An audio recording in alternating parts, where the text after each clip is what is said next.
لا إله إلا الله محمد رسول الله عليه صلاة الله وآله. السلام علیکم ورحمۃ اللہ وبرکاتہ. مفتی علی اصغر صاحب کے ایمان افروز تاثرات. ابھی کچھ دیر پہلے ہی گھر واپسی ہوئی ہے. قبلہ شیخ طریقت امیر اہل سنت حضرت مولانا محمد الیاس عطار قادری دامت برکاتہم العالیہ نے علماء عرب کی دعوت کی ہوئی تھی. صوفی کانفرنس میں شریک ہونے والے علماء عرب مہمان تھے. جو کچھ وہاں ہوا اس کے اثرات قلب پر غلبہ کیے ہوئے ہیں. سوچا کچھ نہ کچھ لکھ کر ہی سوؤں گا. اہل تصوف کی محفل تھی. باہم ادب بھی دیکھنے کو ملا اور ہیرے کی قدر جوہری ہی جانتا ہے. اس کا عملی نمونہ بھی آنکھوں سے دیکھا. دل کی یہ کیفیت ہے کہ جھوم کر باہر آنا چاہتا ہے. شیخ المشائخ عبدالعزیز الخطیب دمشق سے آئے ہوئے ہیں. 100 سے زائد کتب کے مصنف ہیں. انہوں نے فرمایا کہ اللہ تعالیٰ نے قیامت کے دن اگر پوچھا کہ کیا کسی نیک آدمی کی صحبت میں کوئی وقت گزارا تو میں عرض کروں گا ہاں میں نے الیاس قادری کی خدمت میں کچھ وقت گزارا ہے. شیخ ناصر الحود جو کہ دنیا عرب کے خطیب اعظم مانے جاتے ہیں، حلب ملک شام سے تعلق ہے. آپ نے فرمایا کہ کچھ لوگ تنہا ہوتے ہیں لیکن وہ جماعت پر بھاری ہوتے ہیں. انہوں نے چند آیات پڑھ کر اس محاورے کی تائید کی اور فرمایا کہ شیخ الیاس قادری ایسے ہی ایک فرد ہے جو ایک شخص نہیں بلکہ ایک پہچان کا نام ہے. لبنان سے آئے مفتی شیخ ریاض بازو نے فرمایا کبھی کبھی ایسا ہوتا ہے کہ زبان بند ہوتی ہے لیکن آنکھوں ہی آنکھوں میں بات ہو رہی ہوتی.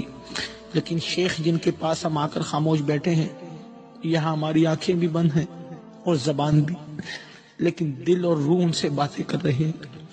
کہ اور شیخ ہوتا ہی وہی جو قال سے حال میں پہنچا دے.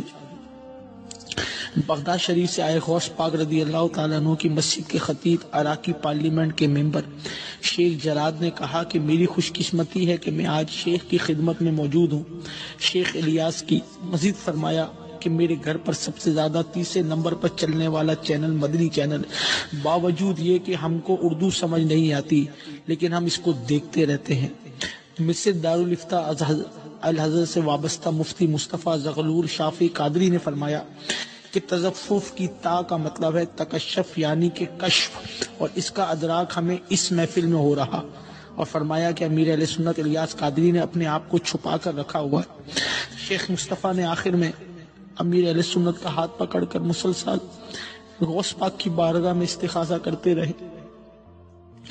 کینیا سے آئے شیخ فیصل محمود جو خود بڑے صوفی رہنما ہیں لیکن عجب رنگ میں تھے، فرمائے میرے والد محترم مسلسل آپ کو مدنی چینل پر دیکھتے رہتے ہیں، باوجود ان کو اردو نہیں آتی لیکن آپ کو دیکھ کر بہت خوش ہوتے ہیں. امیر اہل سنت کو پانی دے کر کہا آپ اس میں سے کچھ پی کر مجھے اپنا بچا ہوا پانی دے دیں. بقیہ بھی بہت کچھ عرفہ کی اس محفل سے سیکھنے اور سننے کو ملا. یہ محفل اہل حال کی محفل تھی.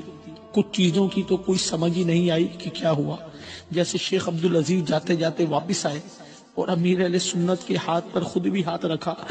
دیگر عرب جو آئے تھے ان مہمانوں کا بھی ہاتھ اسی انداز سے رکھا جس طرح بیعت کرتے وقت رکھا جاتا.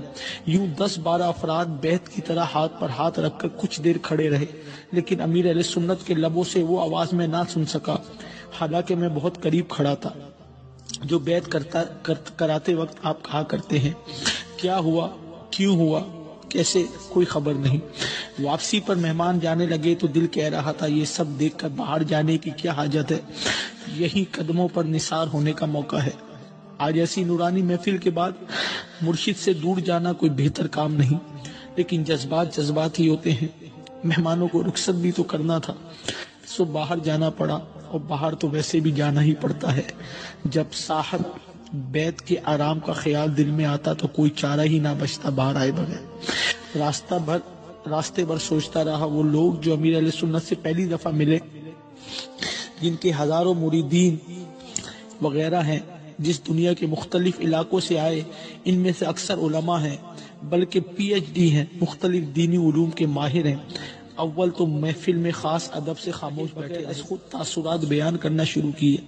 ان کی زبانی ایسے ایمان افروز باتیں سن کر اپنے مرشد کریم کی شخصیت کی محبت سے دل و دماغ روشن ہو گئے. الحمدللہ رب العالمین. مرشد